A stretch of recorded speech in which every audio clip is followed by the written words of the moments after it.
You ready, sir? No, we need Mr. Rogers. Oh. I see him. Hey, Renee. Good.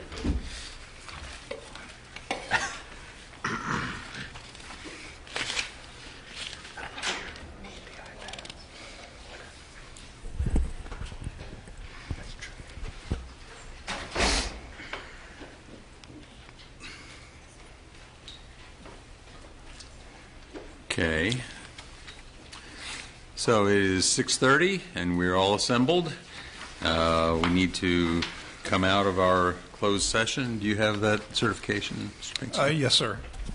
I move that this council certify by a recorded vote that to the best of each council member's knowledge, only public business matters lawfully exempted from the open meeting requirements of the Virginia Freedom of Information Act and identified in the motion convening the closed session were heard, discussed, or considered in the closed session. Is there a second? Second. Okay. Ms. Thomas, you take the vote? Councillor Payne? Yes. Councillor Pinkston? Yes. Councillor Puryear? Yes. Mayor Smoot? Yes. Vice Mayor Wade? Yes. Okay, motion passes 5-0. So we'll begin the 6:30 p.m. business meeting with a moment of silence.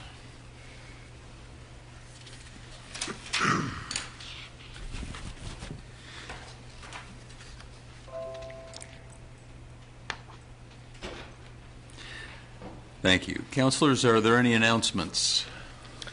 Yes, one announcement. The deadline to apply for real estate tax relief for the elderly or disabled has been extended to Friday, March 10th. People can apply online at charlottesville.gov/COR or in person at the Commissioner of the Revenue's office. Call 434-970-3165 if you have questions. Again, the extended deadline is Friday, March 10th. And I want one announcement just came across today from the city that I thought was worth noting, is that March is, I guess, Fix a Leak Week. We have Fix a Leak Week coming up. And this is put on by the City of Charlottesville, Albemarle County Service Authority, and Rivanna Water and Sewer Authority, looking for water leaks. And there is a program for a Fix a Leak home scavenger hunt and a virtual Fix a Leak family 5K. The general idea is get out there and find leaks and stop them.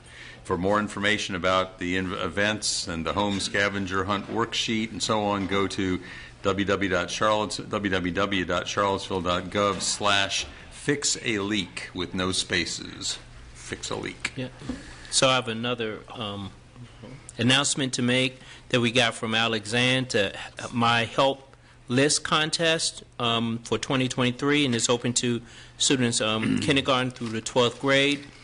I'm just going to encourage people to give him a call to get the details, and this is Mr. Alexander for My Help contest, My Help List contest, and that his number is 434-202-0773. That's 434-202-0773. Thank you. Mm-hmm. Yes, I have an announcement as well. Tonight we have quite a few of those. This one has to do with climate. So the climate program will be holding a community event on March 15th from 4 to 7 p.m. at Carver Recreation. Acting on Climate Together will be a drop-in event to activate the goals, strategies, and actions laid out in the Climate Action Plan. Community members are invited to network, learn about what actions are already happening, and share ideas for multiplying climate action. Thank you.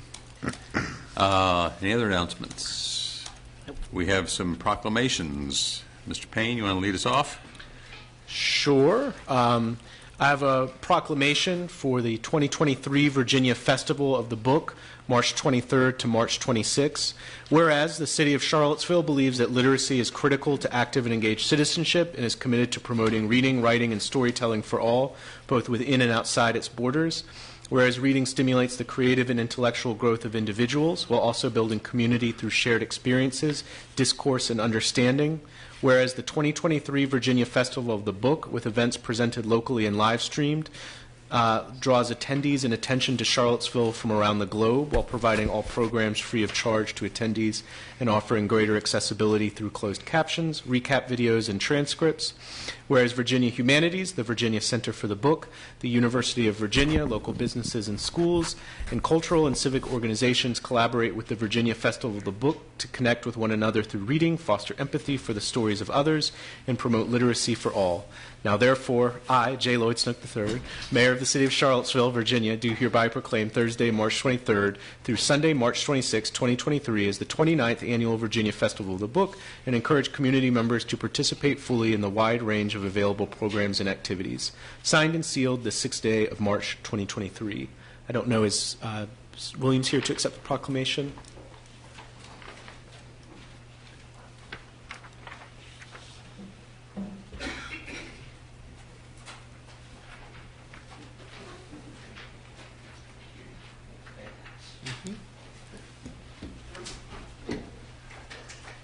That's right. The Virginia Festival of the Book is always one of the high points of being in Charlottesville, I think, and there's so many fascinating things to learn about. Glad you're with us. Welcome. Councilor Wade, Vice Mayor Wade. Thank you. This is a proclamation for the 21st Annual Charlottesville March for Meals Month, March 2023. Whereas on March 22nd, 1972, President Richard Nixon signed into law an amendment to the Older American Act of 1965 that established a national nutrition program for seniors 60 years and older. And whereas Meals on Wheels America established the March for Wheels campaign in 2002 to recognize the importance of the Older American Act nutrition program, both congregate and home delivered, to raise awareness about the escalating problem of seniors' hunger in America. And whereas in 2023, observant of March for Meals celebrates the 21st year in our city of providing an opportunity to support Meals on Wheels programs that deliver vital and critical services by donating, volunteering, and raising awareness during the hunger and isolation.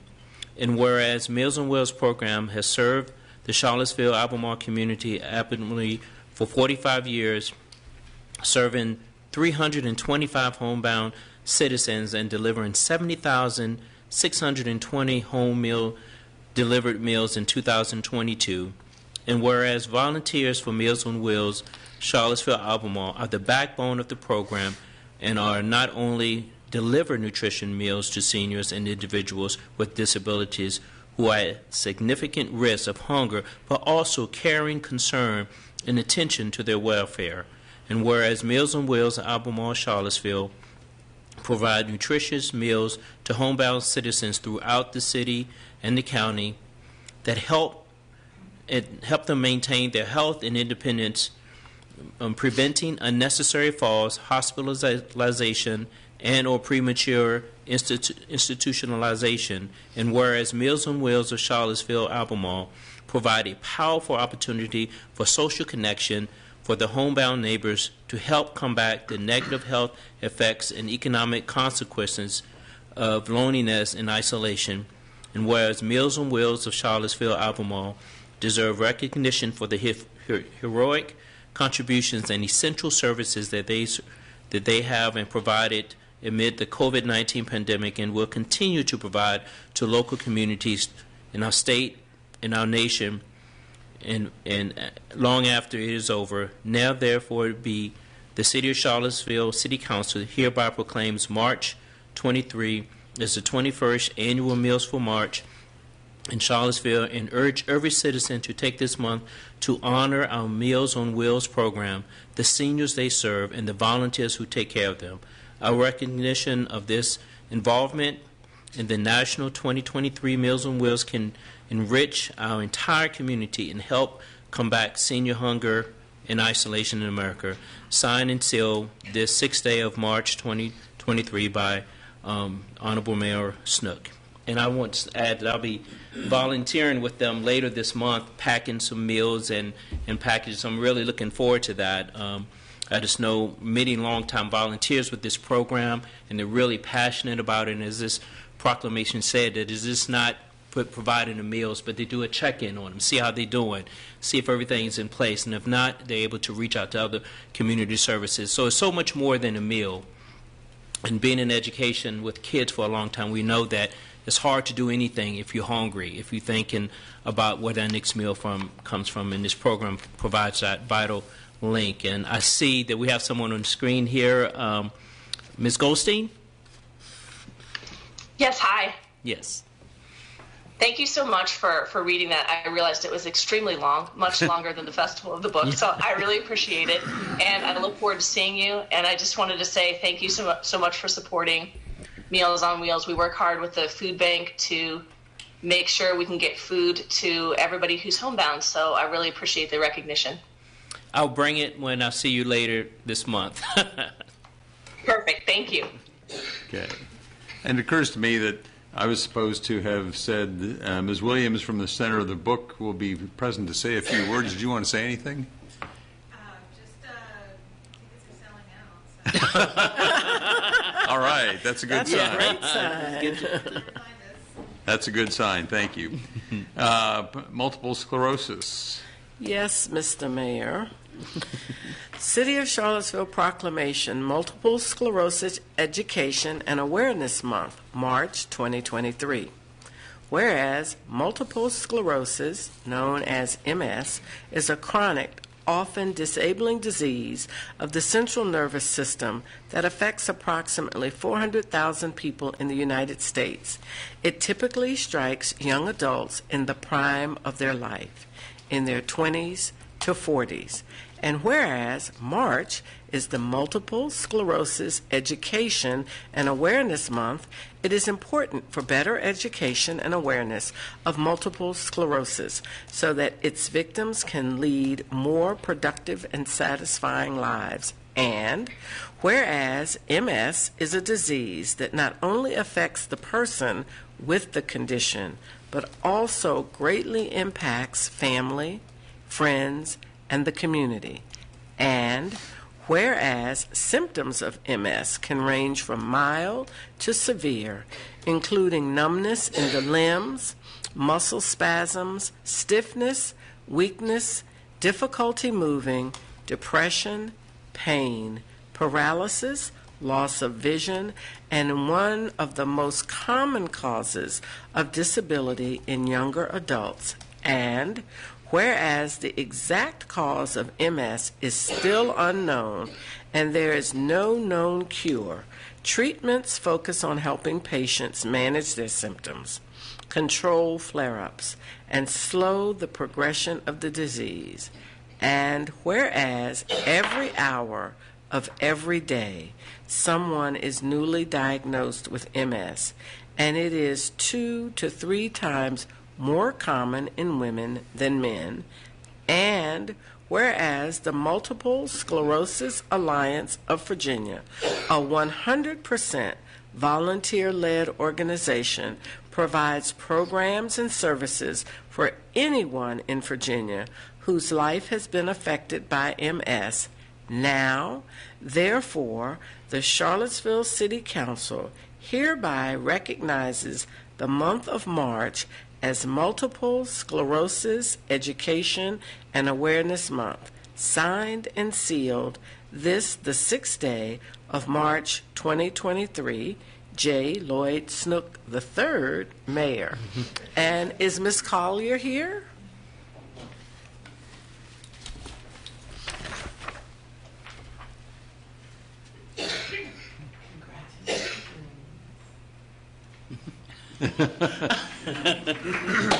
You too can say something if you'd like to. Thank you. All right. Thank you. Thanks for all the work you all do. Our last proclamation. Yes. Councilor Pinkston. All right. It's a popular month. It is indeed. So this proclamation is American Red Cross Month, March 2023. So whereas during American Red Cross Month in March, we celebrate the humanitarian spirit of the city of Charlottesville and reaffirm our commitment to help ensure that no one faces a crisis alone, and whereas caring for one another is at the heart of our community and exemplified by the people of the city of Charlottesville, whose simple acts of kindness through the Red Cross provide help and hope in people's most difficult moments, continuing the life-saving legacy of Clara Barton, who founded the organization more than 140 years ago to prevent and alleviate human suffering. And whereas the Virginia region serves people facing emergencies every day, embracing that the diversity of staff, volunteers, and the people served is vital to this work. And whereas every day these ordinary individuals lend a helping hand to make an extraordinary difference for neighbors in need, whether providing emergency shelter, food and comfort for families displaced by home fires and other disasters, donating life-saving blood for cancer patients, accident victims, and people with sickle cell disease and other life-threatening conditions, supporting military members and veterans along with their families and caregivers through the unique challenges of service, using vital skills like first aid and CPR to help others survive medical emergencies, or delivering international humanitarian aid and reconnecting loved ones separated by crises around the world.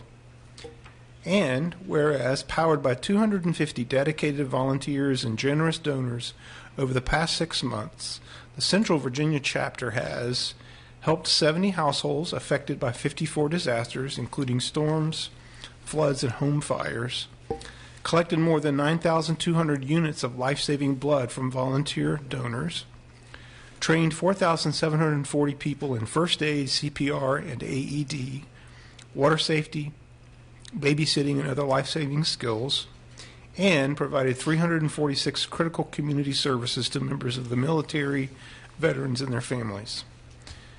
Now, therefore, the Charlottesville City Council hereby proclaims March 2023 as Red Cross Month, and we encourage all residents of the city of Charlottesville to honor Clara Barton's noble words, "You must never think of anything except the need and how to meet it." And we ask everyone to join in this commitment. Signed and sealed the 6th day of March 2023, J. Lloyd Snook, 3rd Mayor. Thank And you. I think we have Mr. Brent. Yes. Thank you, sir. No, give this to you. Yeah. And you too, if there's anything you'd like to say to the assembled multitudes. Just to say thank you. This is a relationship and partnership that has existed for 105 years. When the City of Charlottesville leaders and Albemarle County leaders in 1918 decided that we needed an American Red Cross presence in this community. And for the past 80 years, you've helped declare this proclamation as March's Red Cross Month. First in 1918 to help answer the war call, and then reaffirmed in 1943 with the proclamation, again answering the call and the need of the community, which we've continued to do together for 105 years. So thank you. Thank you, and thanks to the Red Cross for all that you do. So that takes us through the recognitions and proclamations. We have board commissions and appointments. Before we get to that, we're doing a little reshuffling on the council appointments and so on. And, so that Ms. Purrier doesn't feel as though she's not being fully utilized, we're going to appoint her to replace Councilor McGill on the Legislative Committee, also on the Community Criminal Justice Board, and the Virginia First Cities, one of the Virginia First Cities representatives, and also in a return to her old stomping grounds, the Charlottesville Community Scholarship Program Board. Ms. Purrier reminded us this evening that she is actually one of the founders of that program. So we're going to give her a chance to see how the program has developed over the years. I will tell you, I've been on the board for the last 3 years, and I continue to be amazed at the people who come through Charlottesville High School who are applying for these scholarships. Many of them are immigrants. Many of them are their families don't speak English at home. Many of them have just done amazing things in school, and they've got amazing things ahead of them. I actually got to look at it's the time to award the scholarships right now, so I got a chance to look at this year's nominees, and they're really very impressive. And I'll make sure that you get it right away so that you can be a part of that process as well. Right. Then also in looking through all of this, we realized that we had never appointed a counselor to the Historic Resources Committee, which we were supposed to have done some time ago. And that's something that I have some interest in, and so I'll be joining that. Ms. Thomas, do we need to have a formal motion to approve all of this, or do you know? Not for the council appointments. Okay, Not that I then know of. fine. That's what we're If doing. our attorney tells us otherwise, we'll revisit it. All right. The next thing is a board and commission matter that is on the agenda with Mr. Sanders. Good evening, councilors. The item that you have before you is in regards to the Charlottesville Affordable Housing Fund Committee. We had a slight mix-up before, and we wanted to try to clear that up in this particular action. There's one seat available as an at-large appointee. You all had two names in front of you at the last meeting, and we missed the moment of reminding you that you needed to select one of those candidates to appoint to that one vacancy. And then we'll continue to advertise for the three remaining seats that are affordable housing beneficiaries based on the changes that were made a couple years back. So it just proves that we need to keep our minders around. So we have, I guess we can go ahead and I guess we need to rescind the appointment that we made last time and appoint somebody this time around. So. Okay, let me see if I can do that. I move that we rescind the appointments that we made 2 weeks ago, and that we appoint Mr. Richard Fravel to that position.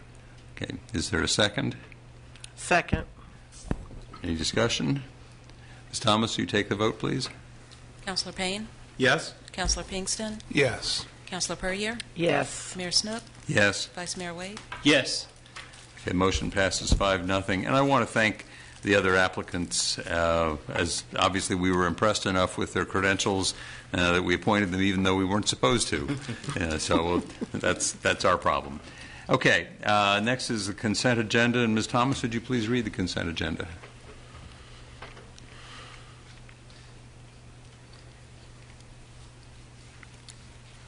Consent agenda number 3, minutes, February 28th, Joint Planning Commission, City Council Work Session. 4, resolution appointing CDBG Community Development Block Grant Task Force members and establishing staggered terms, 1 reading. 5, resolution establishing term dates for the Police Civilian Oversight Board, 1 reading. 6, resolution appropriating funds for reimbursement of United Way Community Resource Hotline staff costs, $45,559.02, 2nd reading. 7, resolution considering a critical slope waiver application request at 1000 Cherry Avenue for Buford Middle School, 1 reading. 8, resolution settlement for opioid-related claims, 1 of 2 readings. 9, by motion, approving the disposition of wood from the downtown mall trees. Okay, we will now take public comment regarding items on the consent agenda that were just read by the clerk. Each speaker will have up to 3 minutes. In Zoom webinar, you may select the raise hand option to be placed in the speaker queue. If you've joined by phone and wish to speak on the consent agenda, you can press star 9. Note that if you had signed up ahead of time to speak, this is not the time. That'll be just in a couple of minutes. This is just if you want to speak on the last 6 or 7 items that were just read by the clerk. Is there anyone in council chambers who would like to speak on a consent agenda item? Do we have anybody online who would like to speak on a consent agenda item?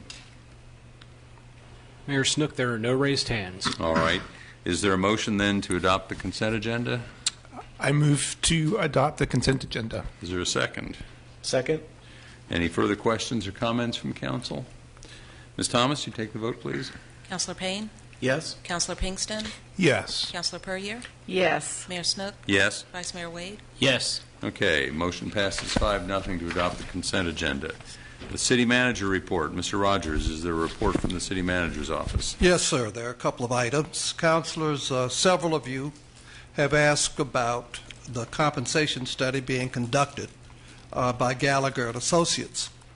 You will recall that we embarked on this assignment in April with the expectation that we would conclude by the end of 2022.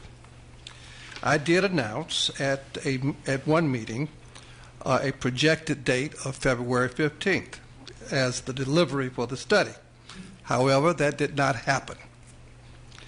The compensation study is a complex piece of work that involves 237 job classifications that are being studied and 26 comparative communities that we are soliciting needed salary and benefit information from.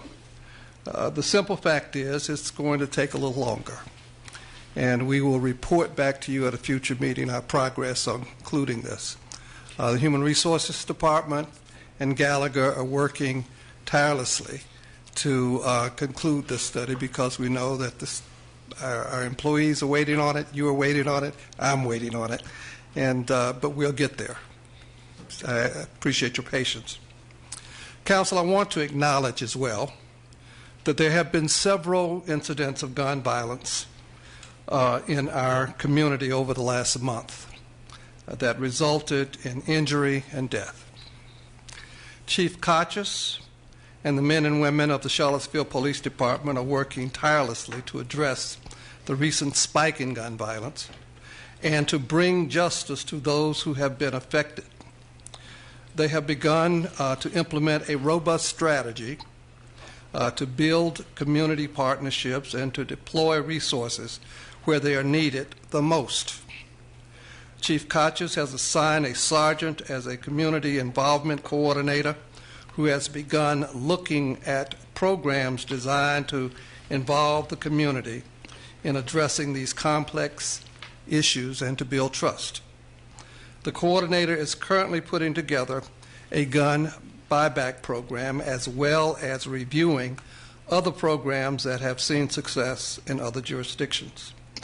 Along with the recent community forum, the police department has attended the first monthly regional CompStat meeting, a robust strategy that includes regional, federal, and community partners that is underway, and it will continue to evolve. Currently, also, this is an important point, the University of Virginia has a robust community alert system that is sent out from the ECC, the Emergency Communication Center. Chief Kachas is looking into this system to see if it is something that we will work for us currently. Currently, we rely on social media platforms and news outlets. I've asked our IT director as well to look into extending the city alert system to residents. We'll report back on this at a later meeting. The report also highlights and lifts up good news for the city. At Cho Airport, Charlottesville Albemarle Airport, we've got 2 new airlines that are coming in to extend service there, and that's good for the community. And in fact, Avelo is going to be able to take people directly to Orlando for those who are looking toward that kind of thing, and at a very reasonable price as well. So we commend Melinda Crawford and her staff for continuing to work to build the airport. We also will have an expansion of service to Philadelphia, and we're banking on some further ones that I cannot talk about at this time. We had, as you know, this is a busy time. We are working on preparing for collective bargaining. There's a lot of labor relations training for our supervisors, and as we prepare to sit at the table with our bargaining units. We've selected a labor relations administrator who will be very much involved in administering this process, and we expect this process to kick off much later in the spring. Mr. Sanders, there was one item that I'd ask you to lift up. Yes, sir. Councilors, you all received a letter recently in regards to some concerns at the Charlottesville-Albemarle SPCA. I'm currently working with the County Executive's Office to review those matters. I understand that they Two, through the Board of Supervisors, received notification and participated recently in a site visit from the state. There's some additional matters that are unfolding as we speak in regards to just taking a look at what's happening there. So I'll be plugging in to make sure that the city is in alignment with what is being considered on the county side so that we can ensure that the welfare of the animals are priority number one. I've extended an invitation to the executive director and the board chair of the SPCA to join us for our upcoming work session. So we'll work to get that squared away so they'll have a chance to come before you, share any updates as to what they are working on, as well as to respond directly to the items that were mentioned in that particular letter and give you a chance to engage with them. So we'll get that scheduled, and I'll let you know as soon as possible once that has been done. Thank you, Mr. Sanders. Finally, I'd like to report that there was a very good meeting of our Downtown Mall Committee on last Friday. We had about 20 representatives there with a robust discussion focusing on how you re-envision the downtown mall over the next 50 years as we are approaching the 50th anniversary of the downtown mall as a vital part of the economic fiber of this community. So that's my report, Mr. Mayor, Council. Thank you. Anybody have any questions for the city manager? No. Okay. So now it's time for Community Matters. There are 2 pre-registered speakers, both of whom I see here in the room. That leaves 14 slots for additional speakers on Community Matters. Each speaker will have up to 3 minutes. We will now open the floor to the pre-registered speakers. The first one up, Downing Smith. Geez, a lot since the last time I was here. Maurice was sitting up front. But I haven't been here in a long time. But welcome back. It's good to be back. My name's Downing Smith. I live at 810 Locust Avenue. And the first thing I'd like to do is I'd like to personally thank Mr. Rogers for the excellent job you have done as city manager. And I know a lot of people share my opinion. You, along with the help with new faces on city council, have righted the good ship Charlottesville and put it on a proper course. And I know we're getting ready to hire a new city councilor. We can't clone you or convince you have a brother or something. So this is a very important thing, hiring a new city manager. And in the past, we've used consultants and search firms in the process with mixed results. I urge you to take advantage of Mr. Rogers and his expertise, have him deeply and actively involved in the process, because if anybody knows what it takes to be a good city manager, he does. I was very happy with the outcome in the process of hiring a new police chief. We had 3 excellent finalists, any of whom could have done a good job, and I hope the process for the city manager goes as well. The second thing I want to talk about is the police. I have been around law enforcement officers my entire life. When I grew up in Charlottesville, some of my classmates' parents were in law enforcement. Several of the people that I went to high school with ended up serving on the Charlottesville Police Force. My father was Commonwealth Attorney for 20 years and another 17 Assistant Commonwealth Attorney for the city. I've served on several grand juries and had interaction with police officers. All of those police officers are good, decent people doing a very difficult, stressful, and sometimes dangerous job. And it really bothers me that they don't get the respect that they deserve. I hate the way they're treated. Back in the late 60s and early 70s, our returning servicemen were treated very badly also. And now, thank goodness, we're saying to them, thank you for your service. I think we need to say the same thing to our police officers. Thank you for your service. And I would like to see us have a Police Appreciation Day. I would like to see some of the things that we've had in the past. I would like to see a return to the neighborhood watch program, which seems to have died. I respect incredibly the Buck people. I think that they really, really sacrifice. I see I'm running out of time. I think that pretty well covers it. One last thing I'd like to say to you. To solve the problems that we have in Charlottesville, we need to think outside the box. And one example of that is over at Buford School, they have a speed camera to catch people speeding through school zones. And what that means is that's one less police officer that you have to have. And I think there are other ideas out there that can do the same thing so that we can leverage our limited resources. Thank you very much for the opportunity to speak to you. Thank you. Thank you, Mr. Smith. I'll tell you, we recently approved a speed camera not only for around Beaufort but also around Clark. So, great minds think alike. Next up is Dave Norris. Good evening, councilors, and welcome to the dais, Ms. Puryear. Thank you, Mr. Norris. It's good to see you. I want to share our thought tonight about the city's new zoning ordinance. For decades, government officials and public policy experts have been talking about the value and importance of deconcentrating poverty, i.e. making sure that low-income housing isn't all concentrated in any one part of any given city. Honestly, I've never been a big fan of the phrase myself. I'd much rather talk about ending poverty than deconcentrating poverty, but I get the basic concept. After all, in too many parts of our country, your zip code is your destiny.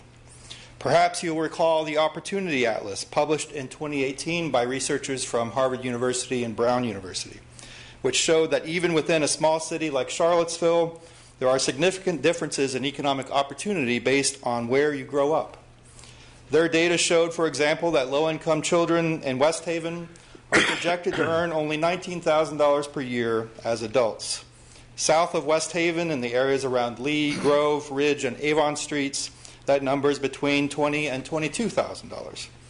By contrast, in the northern neighborhoods that offer the most potential, Locust Grove, Wildwood, Willow Heights, Village Square, etc., kids born into families that have the same incomes as families in West Haven can expect to make approximately $36,000 a year as adults, according to this study.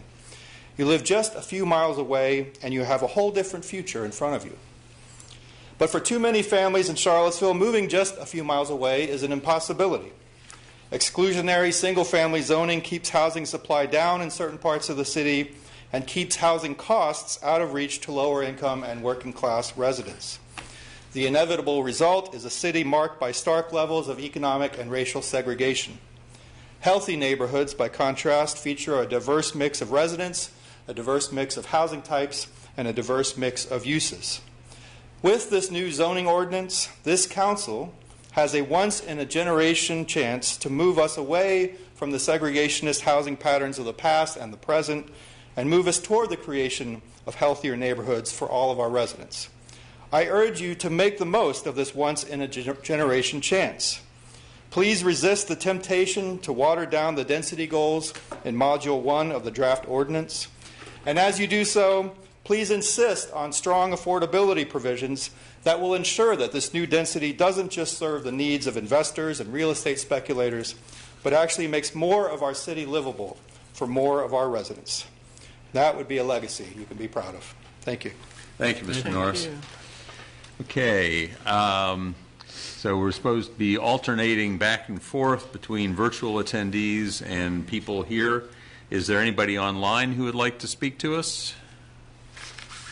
If you are on a Zoom, you can hit the raise hand option. If you're calling in by phone, wish to speak, press *9. Yes, Mayor Snook, we have a few raised hands. Elizabeth Stark will be first. All right, Ms. Stark. You are on with council. Thank you.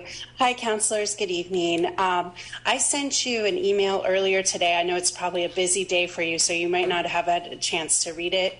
But it was just about the impact that Pathways funding has on tenants in Charlottesville.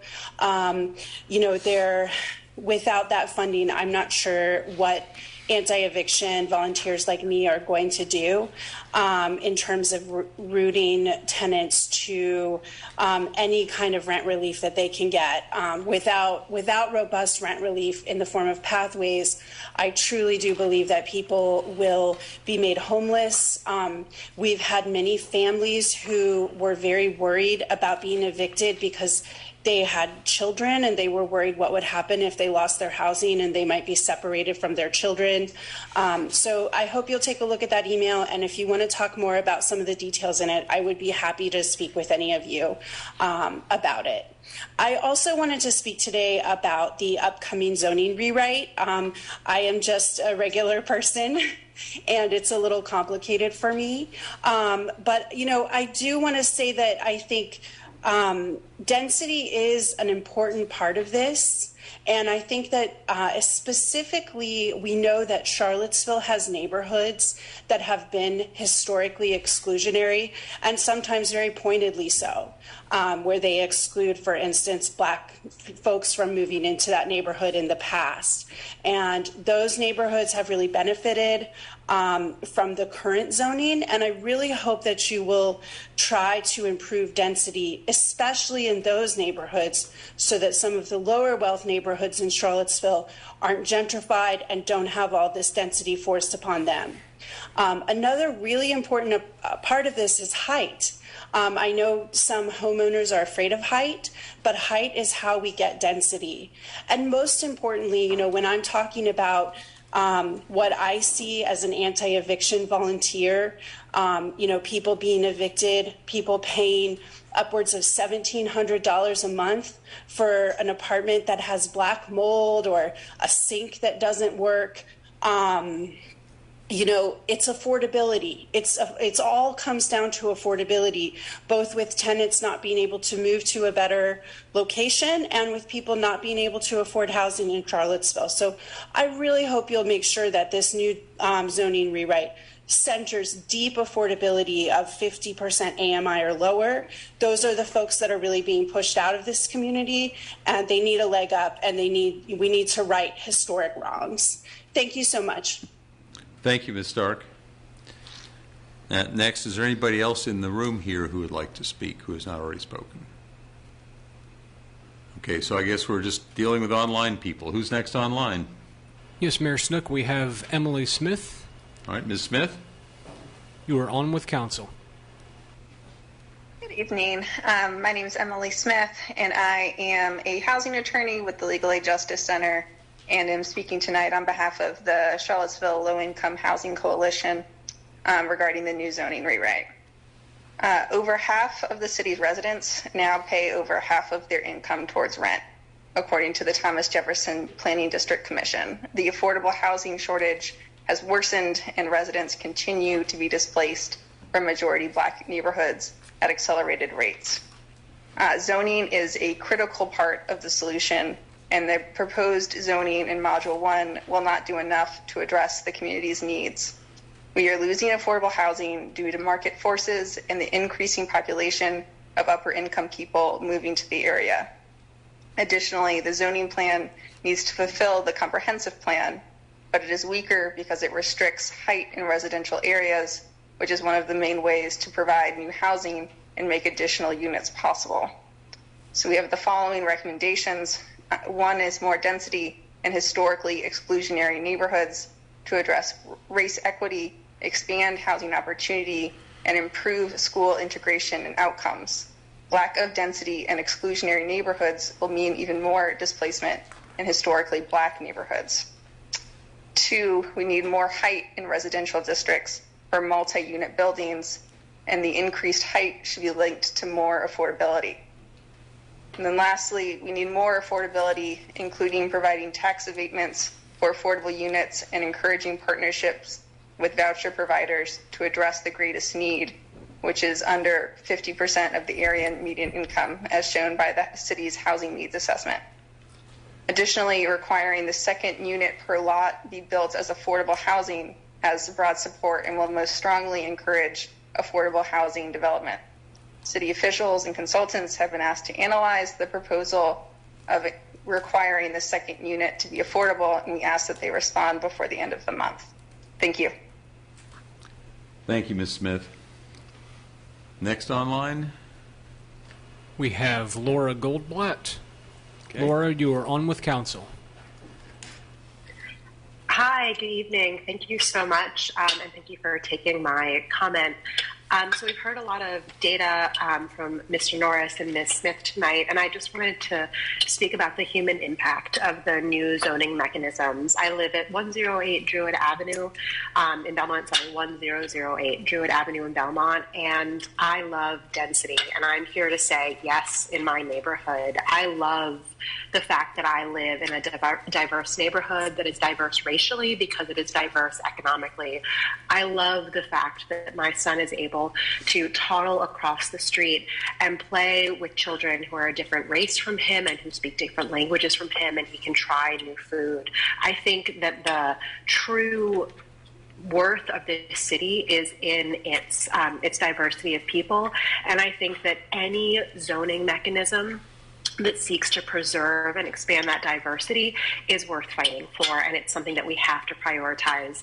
Zoning alone is not going to solve our affordability process, but it is a beginning, and it is something that I really want to urge council to think about, that when we think about cultural fit and integrating neighborhoods, those are all problems that we can deal with, but right now we are losing so much of what makes this city vibrant, so much of what makes Charlottesville unique and what makes it itself.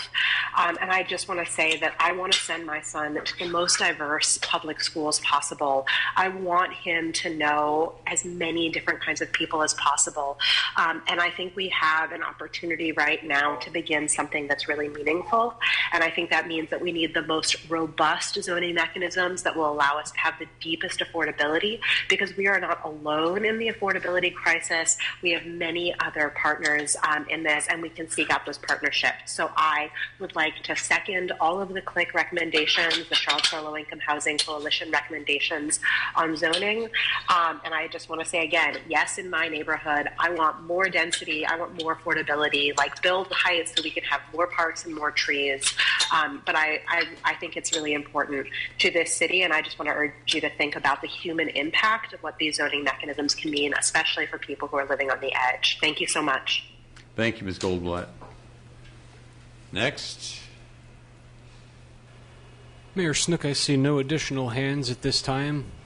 Okay, so we will close this Community Matters session. There will be another at the end of the meeting as well. We come to the action items, and the first one is the re-precincting of the City of Charlottesville, second reading. Ms. Yowell, Ms. Carlson, do we have, or Ms. Hemingway, whoever. Okay, there's Taylor. Yes. Hi there. Fire away. I'm over in my office. Ann is in person. So we did receive, I was told to bring in any sort of public comments that we received during the 30-day public comment period. And we did receive 3 to my office. One was from a resident of the Alumni Hall neighborhood. And 2 were residents of the Tonsler Park precinct area. All 3 were concerned with changing precincts and removing walkability from Tonsler and from Alumni Hall, with removing those and moving them potentially a little bit farther away, specifically in Alumni Hall at the Lewis Mountain neighborhood, and for Tonsler Park from Ridge Street, which it does absolutely take away some walkability, but with where the precincts have moved to, it also increases a lot more on the back end for other voters in other neighborhoods. Also, during this period, we have gone through to 3 additional neighborhood associations. We have an additional one planned to go to for this month. We were able to get on with the news, do interviews with different news stations, send out inserts with mailers in order to notify voters and let as many people know. We have had dozens, if not probably a couple hundred calls to our office just with people asking questions, being able to send out emails, give any answers to let as many people know as possible. Okay.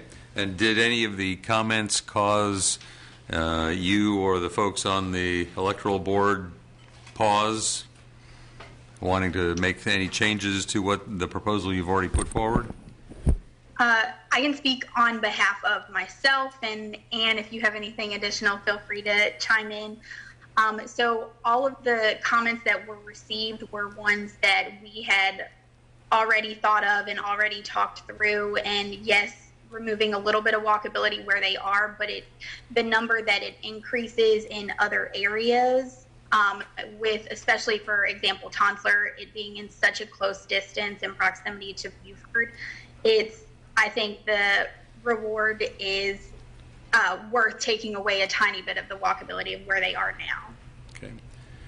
And I guess we have to remember that there's a reason why the move away from Tonsler. It's Correct. too small. There's no parking. There are some real issues there. And one of the big factors that actually both of the voters that I talked to and that live in the Tonsler area, that they understood, it's something to always keep in mind. You know, it's that, say if anything changes and early voting goes away tomorrow, not saying that's ever going to happen, it's just something to keep in mind that it always could.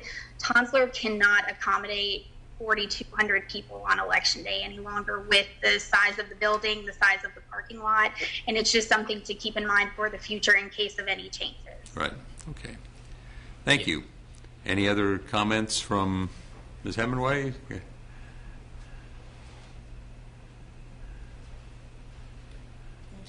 Speak. I do want to emphasize the truly positive parts of this re-precincting plan, which is bringing on Jackson Via as a polling place and Charlottesville High School.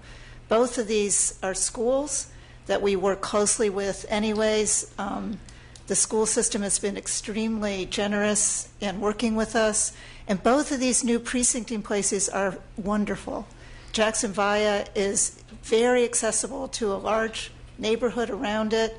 The voting area is large, the parking is plentiful, and they have a wonderful circle areas for our people that vote curbside. Charlottesville High School, we will vote in the big atrium, which is lovely. I mean, I was just there last week. And I think it also has a lot of parking, and it can expand should that area have more voters in the future. And I just wanted to emphasize those things. We are losing 2 polling places that the community has gotten used to over the last 10 years, but we're acquiring 2 that I think the city of Charlottesville will be extremely happy with. Thank you. Thank you. Some of the drier details of it, the lawyers speak. It did come to our attention recently that the schools are in the process of renaming some of their schools. We still think it's better to move forward with the existing names of the schools for now, but I just wanted to let you know that we had done some research. We do not anticipate having to go through this process again just to change the name of the schools when those change, but in case that was a concern. And then it will become effective April 7th. That allows a 30-day waiting period, which I think it's worth letting the public know that that's a period for them to bring challenge if they have concern. And so the hope is that the primary in June will be conducted at these new locations, and everybody will be going in different places. Mm-hmm. Yes, that's correct. Okay. So after tonight, after we officially approve this, then notices will start going out or at some point in the near future? We will begin notice even during the 30-day waiting period to let people know, and then there will be additional notice once it's enacted, and then notice will be directly mailed to affected voters of changes.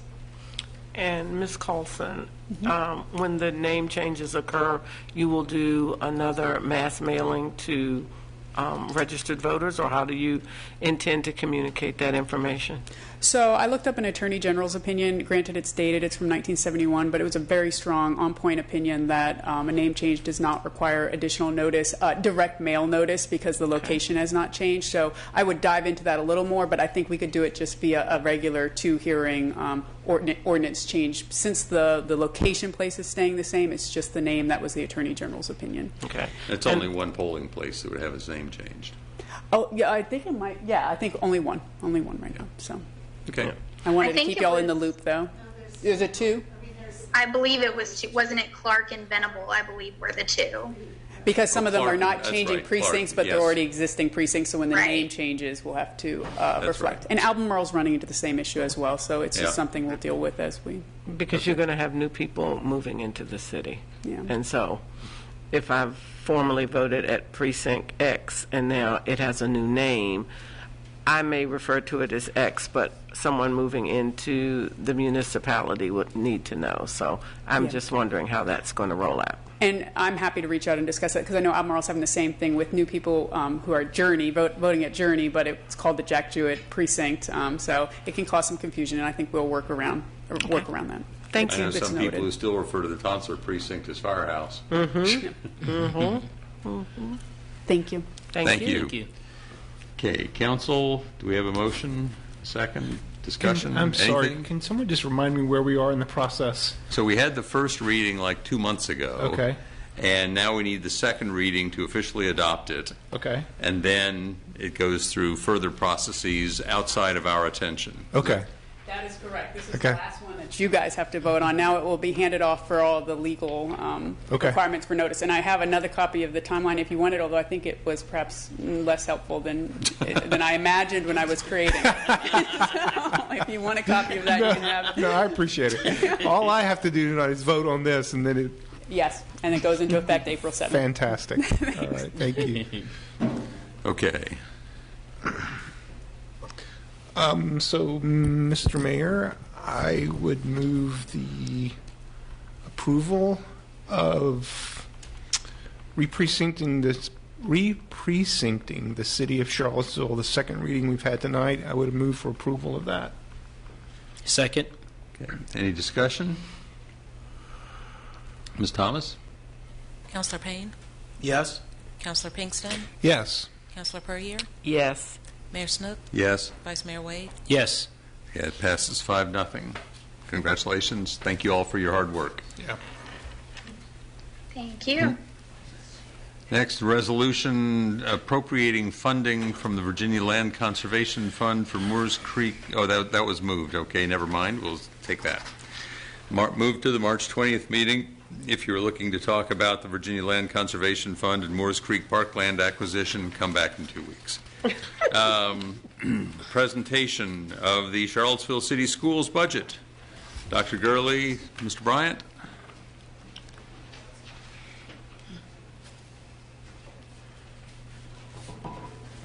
Got a tag team going here, huh?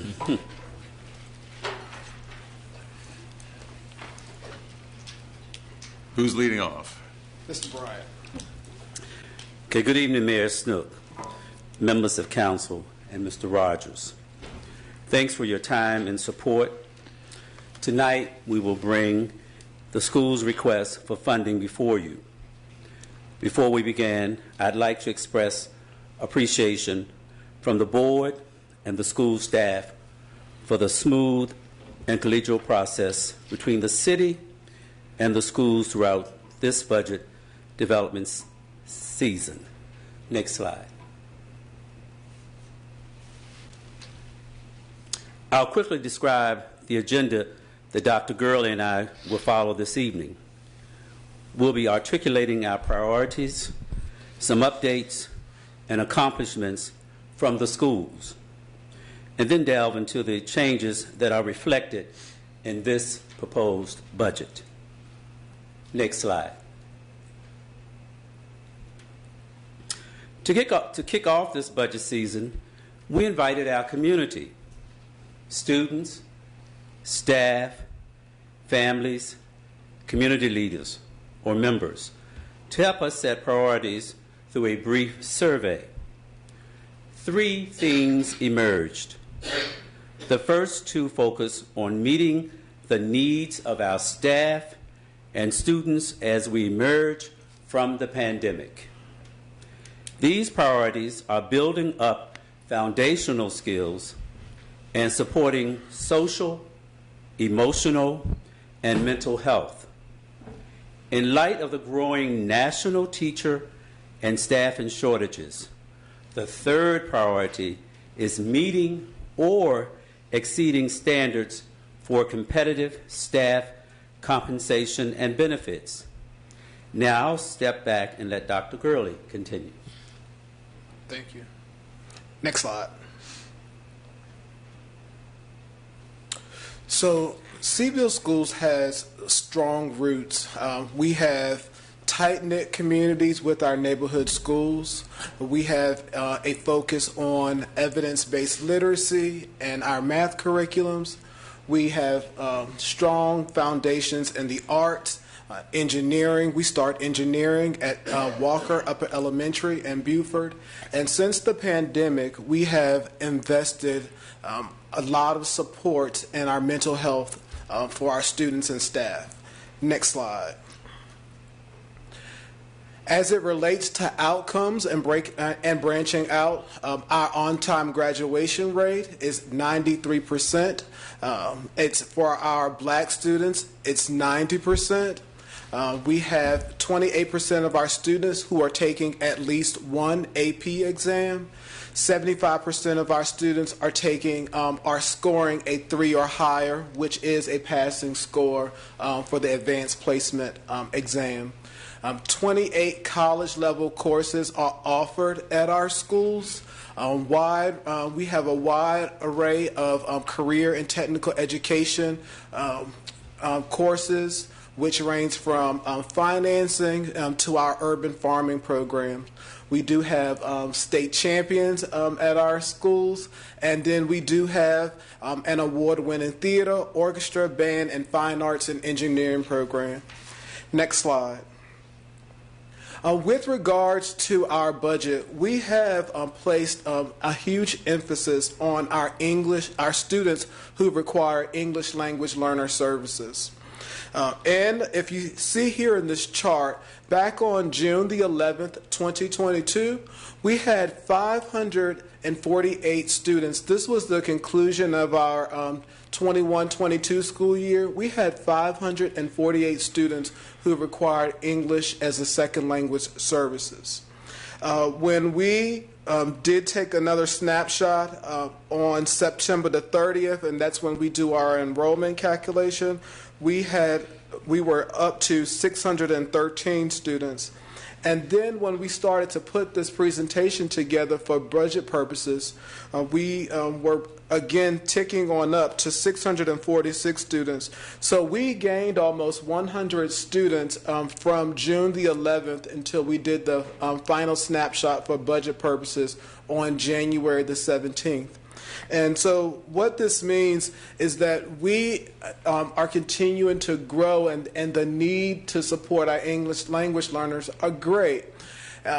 What we see is that there is an increase of 33% in our L students since last school year, but we also are projecting an additional 100 students who will require English as a second language services for next school year. So that means we will have some increased needs in how we support those students for the next school year. Next slide. Just to break down what the languages look like, we do have, so during the time of this snapshot, we had 221 students who speak Spanish. But we do have our Afghan population does make up the highest percentage of language services which need support. If you notice there, students who speak Dari and Pashto make up an even larger sum than our Spanish-speaking students, even though we know that Spanish is continuing to grow. So that's why when we talk about what the needs of our English language learners look like, it's very unique if you look at this chart, because we don't always have an English language teacher who's speaking that exact language.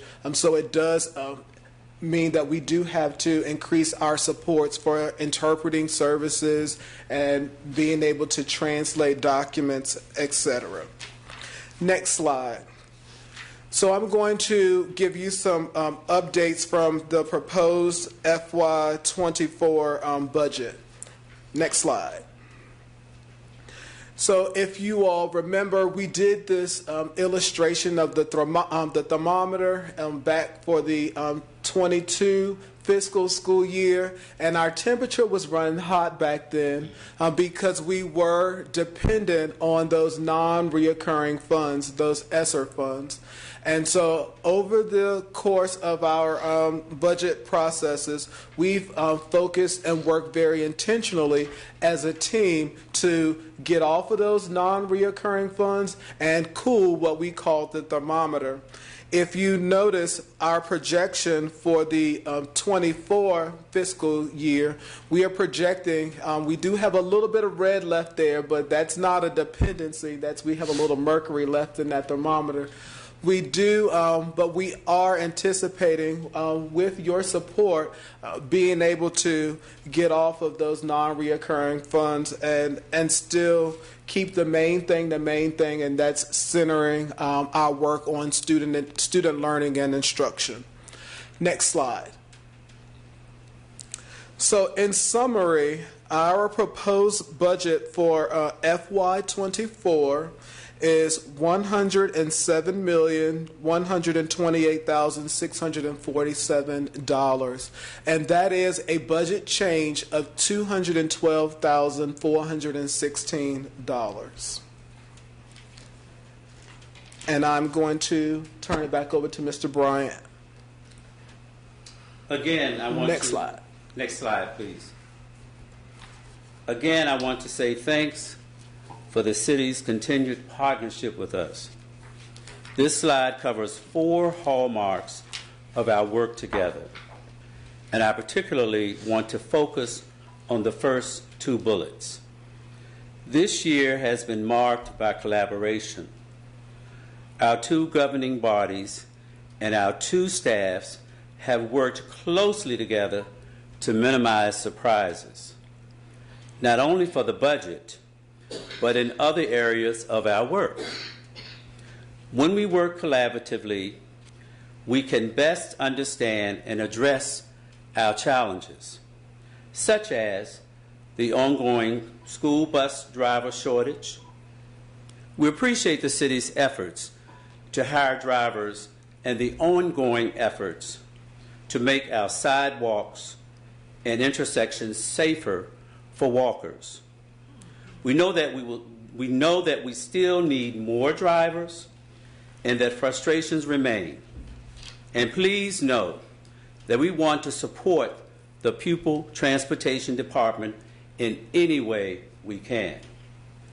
I will also mention that working closely together also allows us to take advantage of opportunities that arise, such as the recent purchase of K-Tech. Working together, we can meet both the needs of high schoolers and adult learners in the area. But we can also work to address the city's workforce development goals to meet the needs of our area employers. Later this spring, we'll update Council about our transitional goals or plans, which will not go into effect until July 2024. But we want to make it clear to students, staff, and workforce partners that we will continue to operate and support K-Tech programming. In this spirit of our close communications, we want to remember that even non-school related decisions can have an impact on our schools. We're delighted to be moving forward with the middle school modernization, but all of our schools are nearing their capacity limits. As the city considered ways to create more affordable housing, we remind everyone to take the holistic view that as our population grows, our school facilities and capacity will also need to grow. Again, thank you for your time. Are there any questions for us?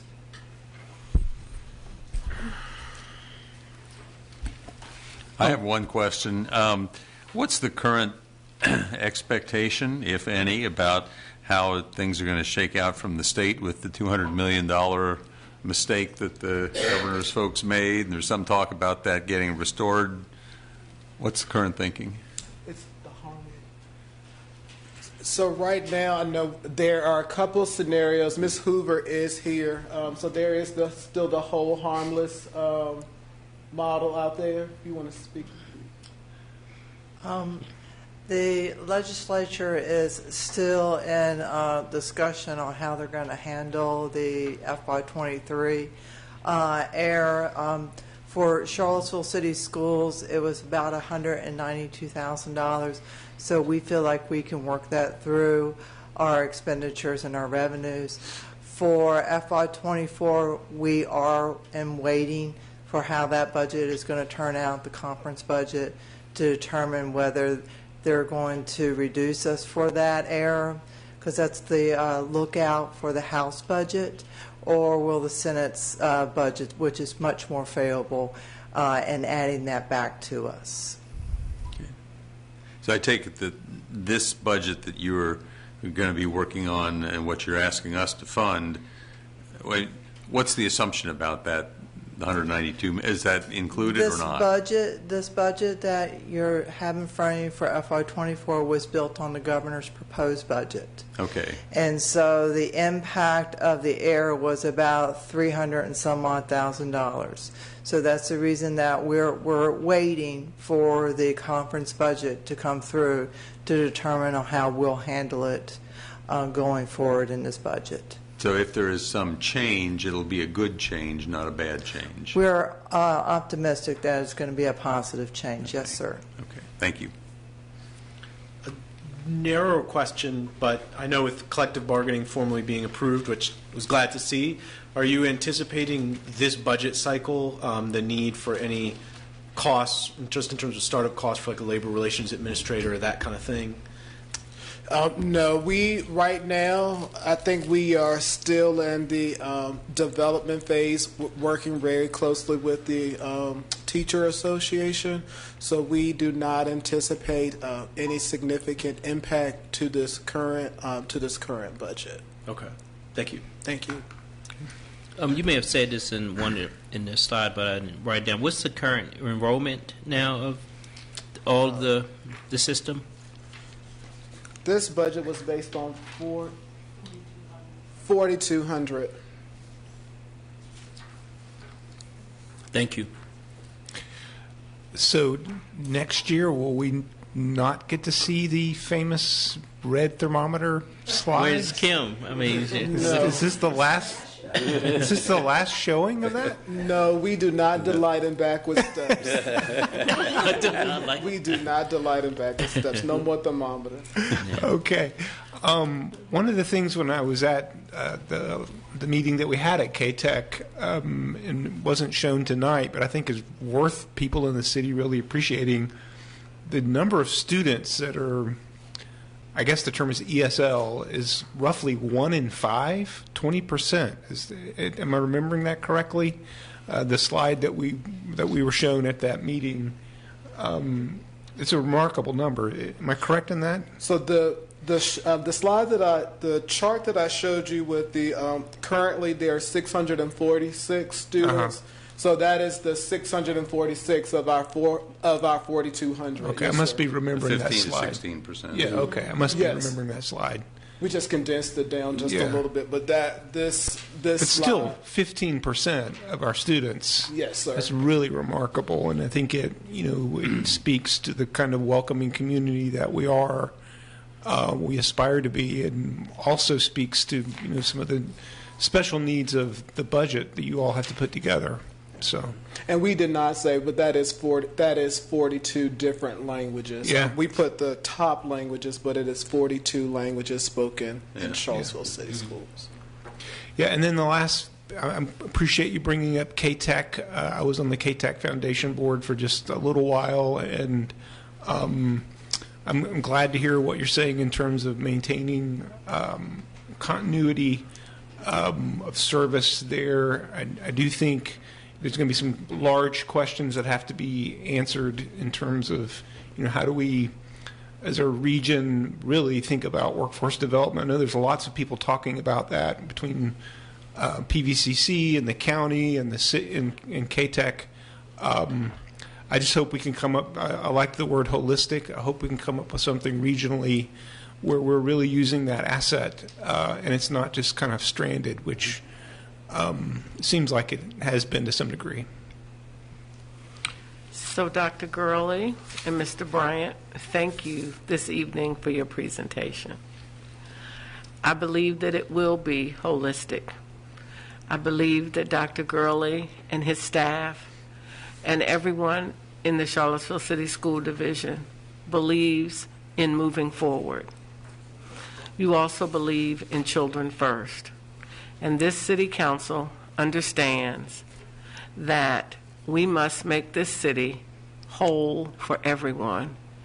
The children in our school division will be the children that sit here, that do your jobs, and do whatever else is done in this community.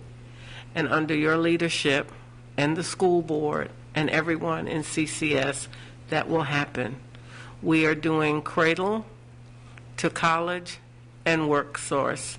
And workforce development is extremely important because we all need everyone. And the certifications that are required through K-Tech will continue. That program will expand and grow and develop. And we up here and out there are all excited to see what you have on the horizon for the Charlottesville City Schools. And thank you so much this evening. Thank you. Thank you. Anybody else? Comments? Yeah, just one other thing. I'm glad that the engineering program continues to go well. I like to tell people that my daughter started in the engineering program in the 8th grade, and now she's a third-year engineering student doing civil engineering because of what she got at Buford, started at Buford. So I think that you never know what, the different initiatives that you start, what it will ultimately do. So thank you. Thank you. Thank you both. Appreciate it. You all. Have a good evening. And we should acknowledge Dr. Kraft is with us, too, City School Board member. And Thank you for Dr. coming. Odie, our Associate Superintendent. Katina Odie, right there. Okay. Yeah, she's there. Well, she's behind Mr. Bryant. I'm sorry, I don't know the Assistant Superintendent. Well, her name is Dr. Odie. Thank you for coming. She is right there to support. Appreciate it. Okay, now we've turned from the city schools budget to the city manager's budget.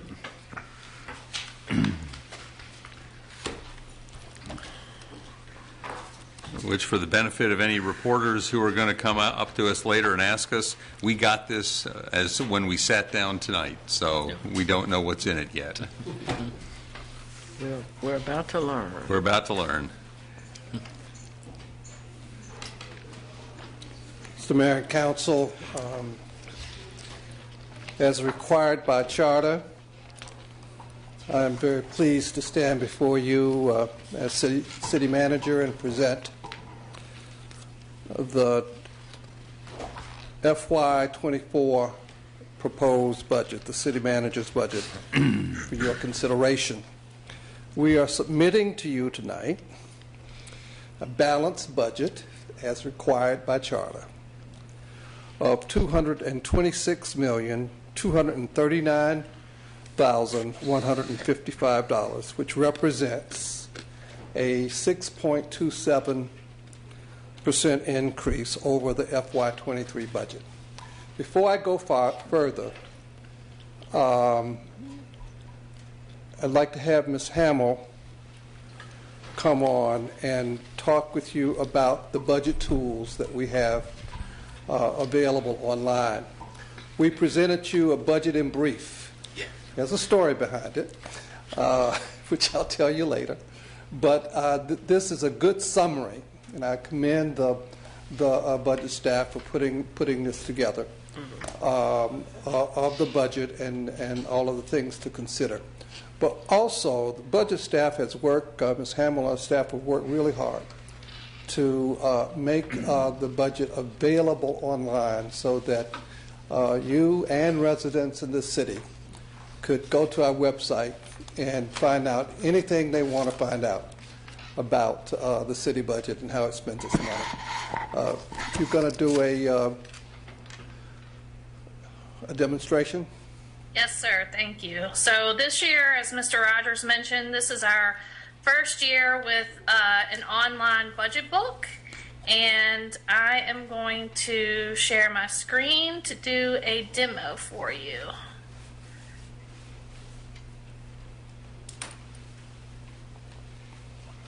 Just a second.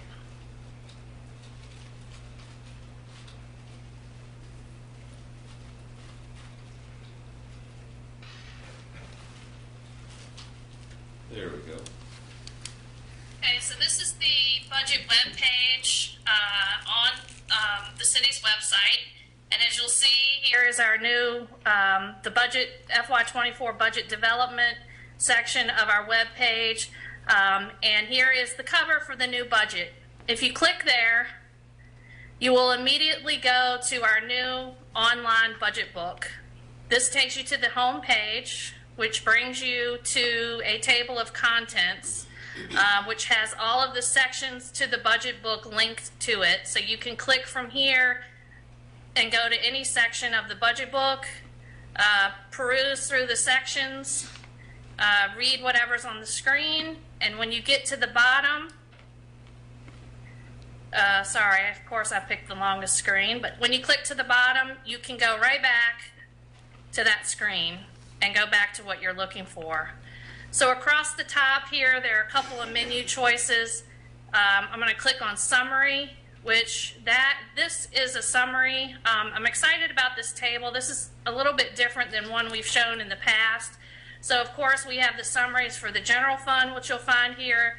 You'll find revenues first, expenditures, and then you will also get a summary of all the city funds.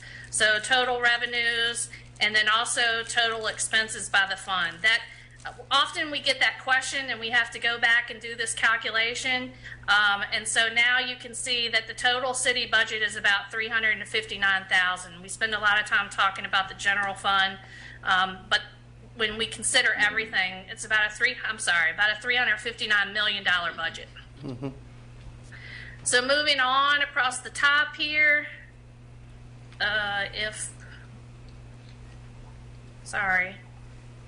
Zoom is not cooperating.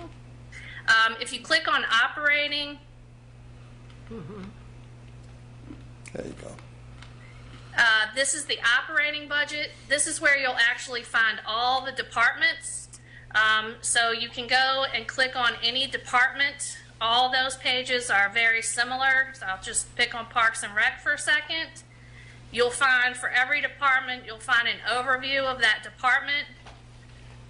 You'll find a staffing summary, which for this year only shows 1 year, but as we build this out, we'll be able to put multiple years on here. You'll get departmental revenues by division, expenditures by division. You'll find out how they're funded, so whether they're 100% general fund funded or if they get funds from other funds as well. And then you'll pop down to actual line item details. So all of the revenue line items are listed here for you.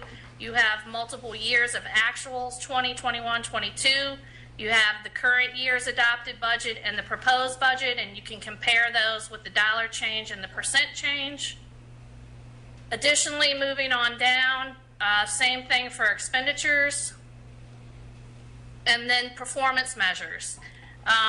This is something we hope to eventually build out in OpenGov. Right now, these are just ones that you've seen before. And then finally, we end the bottom with some explanation of any material changes that have happened within that departmental budget throughout the year. And then again, you can click on the table of contents at the bottom. It will take you back, and you can go back to any of these menu choices. Capital budgeting, this is the capital budget. You've seen this before when we released this with our meetings for the Planning Commission. This has now been updated and revised, and we'll talk about that a little bit later in the presentation. But there's a lot of information here. We hope that you will find it useful. And again, the table of contents and the home are basically the same tab. So either one will take you back to this main screen and allow you to navigate through the budget document. Thank you very much, Ms. Hamill. I'm rather proud of that tool that the staff has developed, because this is government transparency. And people who have questions, they know where to go now and get that information. Let me go back to the PowerPoint. This budget, there are major themes. One, that this budget provides strong support for city schools. It furthers council's priorities It invests in city employees. It preserves the quality of services. It focuses on organizational improvements and efficiencies.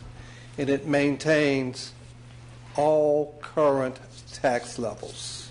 This is a balanced budget that does not propose any new taxes. Next slide. We can see this is a graph of the city's budget by increase by percentage going back to 2011. And we see the annual average change in the budget has been $6,225,862. $6 million per year has been the change. And most of that is accounted for in personnel and inflation, etc. In the past, we've had modest increases in revenue. And so that $6 million was all we could do. This year, it's a little different. The $226 million budget is the revenue is listed on the next slide. It shows in local taxes $160,209,435, and the local taxes include, of course, revenue. Going to the next page, we see that the revenue for real estate taxes from the assessment is $9,915,424. That's $9 million from new revenue. The personal property tax increased by $500,000. Then the sales and use tax about the same, $500,000. The transit room tax, $924,000. The meals tax, that was the meals tax, $924,000, right? And the total, we see that for the bag tax, the new tax, is $40,000 that we talked about putting that in the budget. So a total of $13 million in new revenue added to this budget this year. So that's a total of 6.27% increase. In terms of our expenditures, again, that will equal for 24 the $226 million. In terms of, you see it broken out by the categories there: management, non-departmental debt service, etc. Following the budget, we'll break that down. The next is the funding for the city schools. Schools' operating budget is fully funded. We fully funded their increase of $4.2 million. That's, of course, based on our financial policies of 40% of new real estate taxes that goes to them. It funds a $76.8 million CIP funding program for 24. These includes money for priority capital improvement initiatives with Charlottesville Public Schools, $1.9 million for general capital improvement dollars in HVAC replacement funds, pre-construction funds needed for the Charlottesville High School roof. We spent some time talking about that. That's a big roof. It covers a lot of space, and it's going to take more than several years to complete that project. And then there's $72.8 million remaining funds needed for the Beaufort School reconfiguration project, and then $200,000 for small capital programs. So we are good to be a partner with the public schools and providing them with their needs. Affordable housing, as I pointed out, we try to focus on the priorities of council. And for FY24, we're showing $11.7 million allocated for affordable housing. We're adding a housing analyst and a homeless coordinator. We've talked about homeless services, but I made the observation that there's no one in the government who has homelessness services in their title. And, you know, we've talked with staff in terms of what this person will do. And we will start out. I think it's important to get someone assigned to work with us on this so that we can shore up this very needed service, you know, in our government. There's the CIP investment of $3 million in public housing redevelopment. The CHAP program of $1.5 million. Supplemental rental assistance program at $900,000. PHA, MICA, and Park Street projects, $3 million. And the CBGG home fund allocation of $500,000. And then there's funding for compensation and benefits. We are proposing a 6% COLA for all employees effective July 1, 2023. Now, I say that with full knowledge that I said earlier that we were not quite finished with the compensation study. And so once that is done, there may be additional investments that we want to make. But we've made the judgment in order to keep pace with surrounding jurisdictions and to stop the hemorrhaging of losing our employees, we need to keep pace. There will be others in the region who will do a little bit more than we do, than we're 6%. I understand here Henrico County is doing 8.2%. And some in this jurisdiction around may do more than that, close to it. So this 6%, I think, is an important step to kind of help us keep pace. And we'll make other judgments when we have more information about where we stand in terms of the competitive gap. 1% cost us? 1% of salary. When you talk about 6% COLA, what does that amount to? And then I can divide by 6 and figure out what. Yeah, Ms. Hamill, you have that number? I'm sorry, I didn't hear the question. The 6% COLA, how much additional is that? I believe it is 3.6 million, and I'm sorry, 3.9, I believe, and that's offset by $1 million of attrition savings. So we have it budgeted at 2.9 million. Okay, so 1% is basically $500,000. Yeah. Okay. I think it's a little bit closer to 6, but yeah. Okay, thanks. Mm-hmm. Just curious about the ballpark. Okay. And we have some, there are no changes in health care premiums for employees, though there is an additional cost for us, and we, in this budget, we absorb that cost rather than passing it off to employees. So that's another benefit as well. And, you know, collective bargaining, you know, we have that facing us. And we'll have to come back to you as we get further in that process in terms of what we recommend with any increases there as well.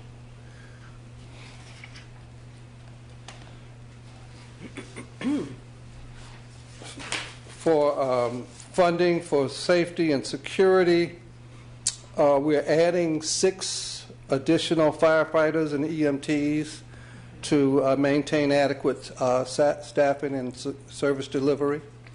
The fire department has had a real challenge with excess overtime. Adding additional staff should help alleviate that, and plus not have to work the existing staff, you know, to no end. And so that's a benefit. We're adding 3 battalion chiefs And we are adding 1/3 of the safer, 15 safer firefighter positions. This was a grant that we had several years ago, 15 firefighters at one time. And they were funded for, I believe, 3 years. And it's time to start paying the piper ourselves. So that's a big hit. In police department, there's a net increase of $288,000, but we have 5 positions, officers, FTEs that are unfunded. That helps with the equipment replacement for police cars that's needed. And during the pandemic, we were not as diligent in maintaining that equipment, and this is a time now that we need to make that investment. Also, funding of other new positions. There's the City Hall Ambassador Program, 1 FTE that was added. This is the person that greets us in City Hall outside the Treasurer's office. There's a Senior Human Resource Analyst. We're still trying to beef up that department. A Ready Coordinator to help advance initiatives relating to race, equity, diversity, and inclusion. An ADA Specialist will provide technical work and expertise in inspecting street maintenance, construction work performed by private contractors, etc. That's been a gap that we've had, and we've got to focus on that because that has a cost to it if we don't. And then a grants analyst. So, Chrissy, you want to go over the capital improvement program now? Sure. So the capital improvement program is pretty much unchanged from what we presented back in December as part of our meeting with the Planning Commission. There have been a few changes. Most notably, one of the things you will see in the proposed budget, we are taking advantage of using some cash that has been accumulating both from the COVID reserve that when we suspended all cash funding projects and also from year-end surpluses. Both of those two things helped us sort of smooth out some big general fund cash increases that were in the original version of the CIP, and that also were increased because of the timing of the Friendship Court project that is all cash funded. Those projects, the timing of that based on their new LIHTC applications has been sort of shifted out a little more, and so that put a little less stress on the cash requirements and also let us smooth out the general fund projection for cash needs. So in all, we're about, the 5-year plan is at $186 million. 98.9 of that is in FY24, which is largely being driven by the Buford project. As we know, that's just under $73 million. There have been just a few adds since the version that you saw. One, as I mentioned, the Friendship Court projects, the timing of that have moved out. And most notably, we'll talk about as we work through that CIP work session, there are some dollars that are sort of off the 5-year plan that hit in years 6 and 7. So we'll talk about that at that point. Additionally, there was $500,000 added for the Fontaine Streetscape project. There's been some reallocation of dollars within VDOT, and so I believe there were some dollars that were previously approved for that project that they've reprogrammed, and now that would be city match. And then we added the bailing facility for Rivanna, the city's share that has been added to the CIP, a small amount in 24, and the bulk of that is in 25. And then lastly, we've added $1 million to help address climate action initiatives. And so this money is sort of to be determined at this point. We hope to use some of it to leverage some grant dollars to do some work, and then also to leverage some projects that may already be existing internally to further the climate action portions of those. So not a ton of changes, but some few minor changes. And again, we have a work session on the 31st that we'll talk in detail a little bit more about all of that. Okay. I want to make the point that in the course of FY23, between ARP and the year-end surplus, the council has invested $37.7 million in various causes and functions throughout the organization, and that's been a big help in moving the council's priorities forward. In the budget brief,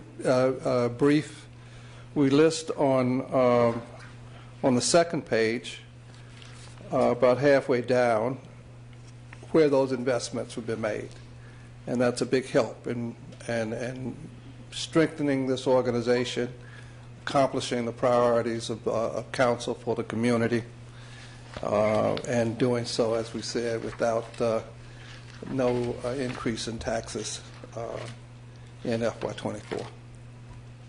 So, Chrissy, we have our budget schedule for the workshops.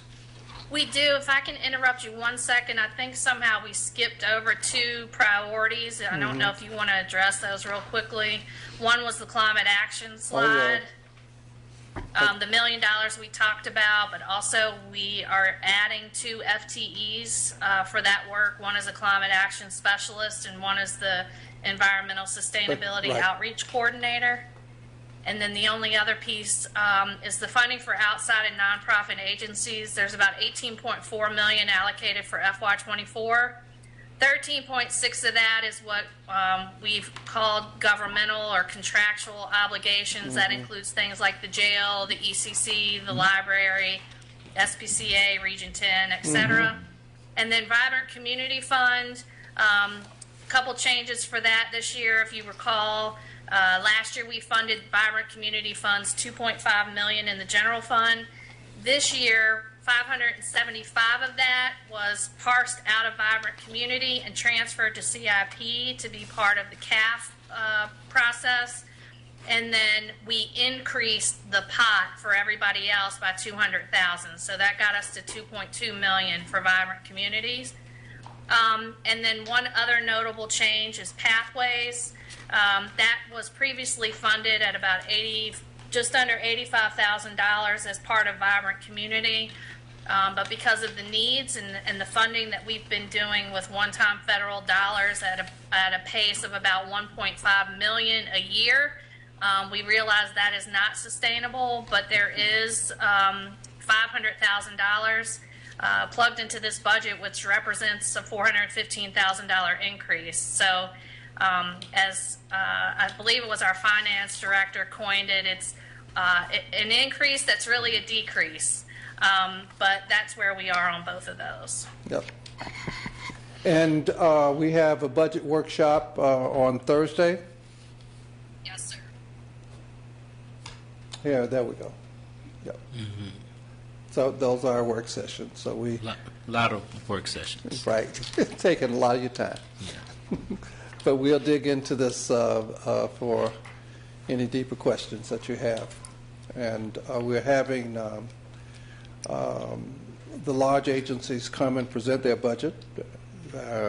We didn't do that last year, but I think it's good for agency heads to have some time with council to present their priorities and for you to ask them questions about the services that they're providing. Can't get to all of them. There'll be too many meetings.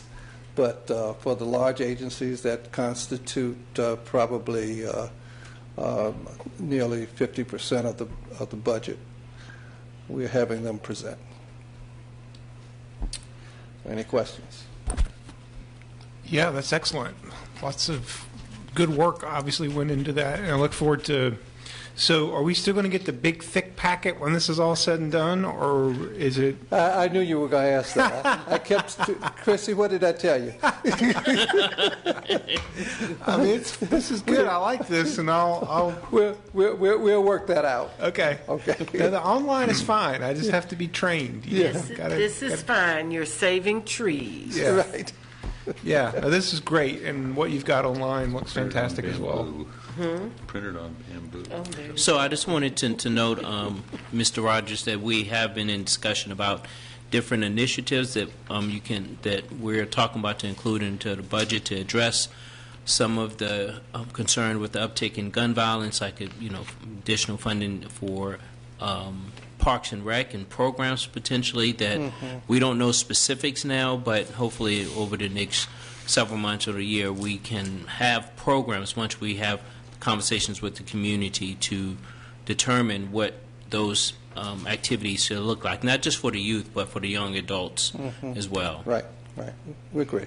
And as I mentioned in my city manager report, the chief is working with his staff to identify some programs and projects that can contribute, around the reduction of the intervention with gun violence as well. And so we're going to need to look at that for funding. So let us know what you want to do. Question about process. When will we see the Vibrant Community Fund recommendations? That what date is that? That's one of the work sessions. What date is that, Chris? March 16th. March 16th. It is. I will tell you, though, in the online version of the budget book, those funding recommendations are already reflected. There's a nonprofit and outside agency page, and you will see those funding amount recommendations. The Vibrant Community Report is on its way, and we'll send you an email and let you know as soon as that's available online. We expect that within the next couple of days. That has all the details on that. Okay. Well, I'm sure I will have many thoughts, but haven't yet dug into it, so just appreciate the overview and presentation. Okay. Thank you. One question, and maybe you don't have the answer right now, but the purchase of KTEC, how is that being managed? I know we've discussed that, and as we move forward, that would be a capital project, and we have to generate funding for it. We'll be doing a bond issue in June. Okay. And we have to determine whether that project is in it or whether we fund it some other way. Got it. Okay. Thank you. All right. Okay. Thank you. Thank you. Give us a lot to read and a lot to, Brian wants more, but this I like the big book too, for the record. Well, what I tend to do with these sorts of things, I turn on the computer and I start clicking on links, and by the time I've clicked on links, it's 3 hours later, and and 3 hours I'll never get back. But on the other hand, I've chased a lot of rabbits down a lot of holes that way. Okay, so that's the end of our regular agenda. Are there any other business items, Council, that we should be considering? Any questions for a city manager to follow up on? Okay. Hearing nothing, we are now at the final speaking opportunity for members of the public. Speakers, again, will have 3 minutes. You can join the speaker queue by selecting the raise hand option in the Zoom webinar or pressing *9 if you've joined by phone. Bless you. And since there's nobody here left in council chambers, we don't have to alternate. Is there anybody online who would like to speak? Yes, Mayor Snook, we have one raised hand. Andrea Massey. All right, Ms. Massey. You are on with council. Hi, can you hear me? Yes, we can. This is Andrea Massey. I'm a Charlottesville City resident, and I was not able to get on earlier, so I apologize if this is repetitive, although I think it needs to be repetitive for a while. But I am calling to support the recommendations from the Charlottesville Low Income Housing Coalition. Please support race equity and deeply affordable housing. and deeply affordable housing mean for residents from 0 to 50% of AMI? As we know, 50% of city residents now pay over half of their income towards rent. Kind of would like to, well, I see somebody packing up, but maybe he can let me know how much he pays, what percentage he pays of his income towards rent. As we know, affordable housing has worsened, and it continues to displace low income, and especially from majority black neighborhoods, from their neighborhoods at accelerated rates. And I'm just kind of wondering in what you all are doing, if this is your purpose, and what you are doing as some of you seek re-election, what you'll be doing to address this specifically. Calling in support of CLIC's recommendations for more density in historically exclusionary neighborhoods, for more height. It sounds like we are trying to restrict height in some of the neighborhoods, while we have let some other neighborhoods, and specifically low-income neighborhoods, next to them increase height without kind of respect for what they were wanting. So if we're going to do it there, it seems like we should be doing it in all neighborhoods, and then just more affordability in general by providing tax abatements for affordable units and encouraging partnership with voucher providers to address the greatest needs. So that's it. Apologize if it's repetitive, but I also hope it's going to be repetitive over at, kind of at every city council meeting, that we are continuing to focus on deeply affordable housing for our neighbors. Thank you. Thank you, Ms. Massey. And we also have Joy Johnson. Ms. Johnson? You are on with council. Good evening. My name is Joy Johnson. I am a public housing resident, and I support CLIC's recommendation. I also would like to toot my horn again about defining affordability. I think I say this to the university, I'll say to you also, is that you really has to define affordability so you can see who or understand who you're not serving, not who you're serving. We know that 60% of the AMI is being served. We know that 80% of the AMI is being served. And we also know that